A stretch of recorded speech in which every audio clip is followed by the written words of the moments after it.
ప్రశ్నించడానికే party అన్నాడు, ప్రశ్నించడానికే రాజకీయాల్లోకి వచ్చాను అన్నాడు. మరిప్పుడు రెండక్షరాల ప్రశ్న కనిపించగానే దడ, గుండె దడ. ఎందుకు ఈ గుండె దడ? ఎందుకంటే అతను ఎప్పుడూ ప్రశ్నించలేదు కాబట్టి, ప్రశ్నిస్తానంటూ వచ్చి గొప్పగా నటించాడు కాబట్టి, ప్రశ్నించే వారిని తొక్కుకుంటూ అధికారపు మెట్లెక్కాడు కాబట్టి, ప్రశ్నించాల్సిన వాడే ప్రశ్నించకుండా ప్రశ్నగా మారితే అతన్నే నమ్ముకున్న వారి పరిస్థితి ఏంటన్న ప్రశ్న ఉత్పన్నమవుతుంది. ప్రశ్నిస్తానన్న వాడు ప్రశ్నగా మిగులుతాడు, అతన్ని నమ్ముకున్న వారి భవిష్యత్తు ప్రశ్నార్థకం అవుతుంది. అందుకే అతన్ని ఇప్పుడు అందరూ ప్రశ్నిస్తున్నారు. అందుకే అతనికి ప్రశ్నించే గొంతు వినిపిస్తే కోపం, ప్రశ్నించే కలం కనిపిస్తే అసహనం, ప్రశ్నించే కళ్ళను చూస్తే భయం. ఒక్కటి మాత్రం నిజం, ఎప్పుడూ ప్రశ్నించని వాడు ప్రశ్నను కుట్ర అంటాడు. ఎప్పుడూ నిజం చెప్పని వాడు ప్రశ్నను దాడి అంటాడు. ఎప్పుడూ జవాబు లేని వాడే ప్రశ్నించే గొంతును శత్రువుగా చూస్తాడు. ఫైనల్ గా ఒక్క విషయం గుర్తుపెట్టుకోండి, ప్రశ్నలు అడిగినప్పుడు చెమటలు పడితే అతని అధికారంలో సమస్య ఉన్నట్టే. ప్రశ్నలు వినగానే కోపం వస్తే అతని మనస్సాక్షిలో సమస్య ఉన్నట్టే. ప్రశ్నలు ఎదురైతే భయం వేస్తే అతని నాయకత్వంలో సమస్య ఉన్నట్టే. ఎందుకంటే ప్రశ్నకు భయపడేది నిజం కాదు, అబద్ధమే. ఆ అబద్ధానికి నిలువెత్తు రూపమే మన పవన్ కళ్యాణ్ గారు. ఒక్క యూట్యూబర్ కోసం మొత్తం పోలీసు వ్యవస్థ పనిచేస్తోంది. 5 కేసులు, 4 బెయిళ్లు, ఆఖరికి జైలు. సింపుల్ గా చెప్పాలంటే ఇంతే. 5 కేసులు పెట్టడం ఏంటి, వరుసగా 4 సార్లు కోర్టు బెయిల్ ఇవ్వడం ఏంటి, ఆఖరికి రాజద్రోహం కేసు పెట్టడం ఏంటి, జైల్లో పెట్టడం ఏంటి. అంతే మరి, అధికారంలో ఉన్న వాళ్ళు కక్షగడితే జరిగేది ఇదే. యూట్యూబర్ రావణ్ విషయంలో ప్రభుత్వం వ్యవహరించింది ఇదే. ప్రత్యేకించి పవన్ కక్షగట్టింది ఇదే. ఇంతకీ సిల్లీ కేసులతో భయపెట్టేచ్చేమో కానీ, అరెస్టు చేయొచ్చేమో కానీ జైల్లో పెట్టలేమని పవన్ కు అర్థమైందా? అందుకే UAPA ఉపా చట్టంలోని సెక్షన్ 1339 కేసులు పెట్టేశారు. రాజద్రోహం అంటూ జైల్లో పెట్టేశారు. యూట్యూబర్ రావణ్ పై పెట్టినటువంటి కేసుకు సంబంధించిన డీటెయిల్స్ ఒక్కసారి స్క్రీన్ పైన చూద్దాం. ఆ కాపీని ఒకసారి చూపించండి సార్. ఎస్, స్క్రీన్ పైన చూస్తున్నారు కదా, ఇక్కడ మీకు గ్రీన్ కలర్లో కనిపిస్తోంది కదా. ఇందులో చాలా క్లియర్గా ఆయన పైన పెట్టినటువంటి సెక్షన్లకు సంబంధించి ఒక్కసారి ఫ్రీజ్ చేయండి. ఎస్, ఇక్కడ చూస్తే మనకు అర్థమవుతుంది. CR number 188/26U YS 147, 148, 152, 192, 197, subsection 1D 353, subsection 1B BNS and ఇది చాలా క్లియర్గా చూడాల్సింది. Section 1339 of UAPA, section 1339 of UAPA 1967 కేసులో 9 గంటలకు వేంపాడు టోల్ ప్లాజా నక్కపల్లి, అనకాపల్లి జిల్లాలో అరెస్ట్ చేయడం అనేది. ఆయన పైన పెట్టినటువంటి కేసు ఏంటో తెలుసా సార్? ఏ తీవ్రవాదులకో ఉగ్రవాదులకో పెట్టాల్సినటువంటి సెక్షన్లు. సెక్షన్ 39 ఏం చెప్తుందయ్యా అంటే, ఉగ్రవాద సంస్థలకు మద్దతు ఇవ్వడం.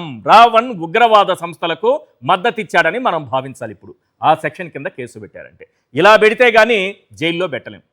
ఎందుకంటే అప్పటికే 4 సార్లు 4 కేసుల పైన కోర్టుకు వెళితే అన్ని కేసుల్లోనూ ఆయన బయటకు రావడం, వెంటనే బెయిల్ రావడం, బయటకు రావడం జరిగిపోయింది. ఈసారి బయటకు రాకూడదంటే చాలా కఠినంగా కనిపించాలి. ఇక్కడ 39 UAPA ఉపా సెక్షన్ 39 ఉగ్రవాద సంస్థలకు మద్దతు ఇవ్వడం, offence relating to support given to a terrorist organisation. దీనికి 10 ఏళ్ల జైలు శిక్ష ఉంటుంది సార్, 10 ఏళ్ల జైలు శిక్ష. వీటిలో మరణశిక్షలు కూడా విధించవచ్చు. ఆ స్థాయి కేసులు పెట్టారు. నెక్స్ట్ సెక్షన్ 13 చట్టవిరుద్ధమైన కార్యకలాపాలకు శిక్ష, పనిష్మెంట్ ఫర్ అన్లాఫుల్ యాక్టివిటీస్. 7 ఏళ్ల వరకు దీనికి శిక్ష పడేటటువంటి అవకాశం ఉంది. ఇది ఆయన పైన పెట్టినటువంటి కేసులు. మొన్ననే కదా గాదె సాయికృష్ణను బూడిద కూడా కనిపించకుండా మాయం చేసేశారు. ఇప్పుడు అందరిలోనూ ఒకటే భయం, ఇప్పుడు రావణ్ పరిస్థితి ఏంటని. దీనిపైన రావణ్ ఏమని అన్నారనేది ముందుగా ఒక్కసారి విందాం. ప్రయత్నం చేస్తున్నారు, కానీ మీకు అర్థం కావాల్సింది ఏంటంటే, మీరు చంపితే నేను ఒక్కడనే చచ్చిపోతా, ప్రశ్నించే వాళ్ళు ఎవరో చావరు. మీరు రావణ గారిని మాత్రమే చంపగలరు, ప్రశ్నను చంపలేరు, గుర్తుపెట్టుకోండి. రెండో విషయం, ఇంత భయపడుతున్నారా? మీకు అర్థమవుతుందా? ఒక 500 మంది పోలీస్ ఫోర్స్ ప్రతిరోజు నా కోసం ప్రజా సమస్యలు, పబ్లిక్ అన్నీ వదిలేసి నా కోసం వాళ్ళు అహర్నిశలు తిండి తిప్పలో లేకుండా తిరుగుతున్నారు. ఎస్పీ క్యాడర్ దగ్గర నుంచి కానిస్టేబుల్ క్యాడర్ దాకా ప్రతి ఒక్కరు నాకు సెక్యూరిటీ ఇచ్చుకుంటూ తిరుగుతున్నారు. ఇదా ఆంధ్రప్రదేశ్ ప్రభుత్వం చేసేది? సిగ్గనిపించట్లేదా మీకు? అంటే ఇక ప్రజా సమస్యలు ఏం లేవా? నేను రేపులు చేశానా, దొమ్మిలు చేశానా, దౌర్జన్యాలు చేశానా? పవన్ కళ్యాణ్ అనే వ్యక్తిని ప్రశ్నించడం మాత్రమే నేను చేసిన తప్పు. ఈ రోజుకి 4 రోజుల నుంచి నేను భోజనం చేయట్లా, నీళ్లు కూడా ఈ రోజుకి 4 రోజుల నుంచి నేను అన్నం తినట్లా, మంచినీళ్ళు కూడా తాగట్లా. ఈ రాష్ట్ర ప్రభుత్వానికి చెప్తున్నా, మీరు చంపేస్తే పోలీస్ స్టేషన్లో చంపేయండి నన్ను. మళ్ళీ చెప్తున్నా, మీరు నన్ను చంపేస్తే పోలీస్ స్టేషన్లోనే నా పేక పిసికో, గాదే సాయి కృష్ణ హత్య జరిగింది కదా అట్లానో ఎట్లా చంపేయండి. అంతేగాని మొత్తం వ్యవస్థని ఒక్క మనిషి కోసం ఇబ్బంది పెట్టి నా గొంతు నొక్కితేనో నన్ను చంపితేనో ఈ ప్రశ్నలు ఆగుతాయి అనుకుంటే అది మీ పిచ్చి పొరపాటు.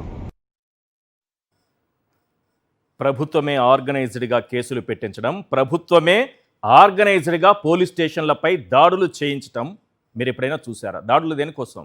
రావణ్ని చంపేయాలని. ఎవరు వచ్చింది? జన సైనికులు. రావణ్ విషయంలో ఏం జరిగిందో అతని మాటల్లోనే ఒకసారి విందాం. ఇది ఎంత ఆర్గనైజ్డ్గా చేస్తున్నారని చెప్పడానికి please. Organised crimes Janasena party నియోజకవర్గాల్లోనే నేను వెళ్ళటం, అక్కడికి ఆర్గనైజ్డ్ గా గుండాలు రావటం, నా మీదకి దాడి చేయడానికి ప్రయత్నించటం, పోలీసులు పాపం అహోరాత్రులు లక్ష్మణ అనుకుంటూ నా చుట్టుపక్కల తిరగటం.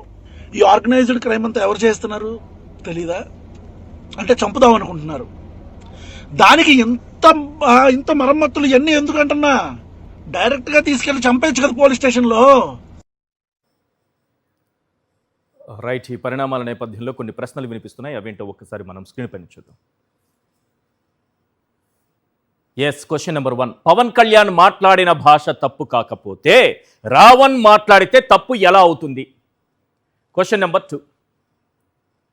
నక్సలిజంపై రావణ్ ఏం మాట్లాడారు? గతంలో ఇదే నక్సలిజంపై పవన్ కళ్యాణ్ ఏం మాట్లాడారు? క్లియర్గా విందాం తర్వాత. Question number 3. రావణ్ నిజంగా రాజద్రోహానికి పాల్పడ్డారా లేక ప్రశ్నించాడన్న కక్షతో అక్రమంగా ఇరికించారు? Question number 4. రావణ్కు ప్రాణాపాయం పొంచి ఉందా? తనను జైల్లోనే చంపేయాలని రావణ్ ఎందుకన్నాడు? Question number 5. కేవీఆర్ రావణ్లను జైల్లో పెట్టడంలో ఉన్న శ్రద్ధ సాయి కృష్ణ సుగాలి ప్రీతి కేసులపై పవన్ కళ్యాణ్ గారికి ఉండదా? రైట్, ఈ అంశాలపైనే చర్చిద్దాం.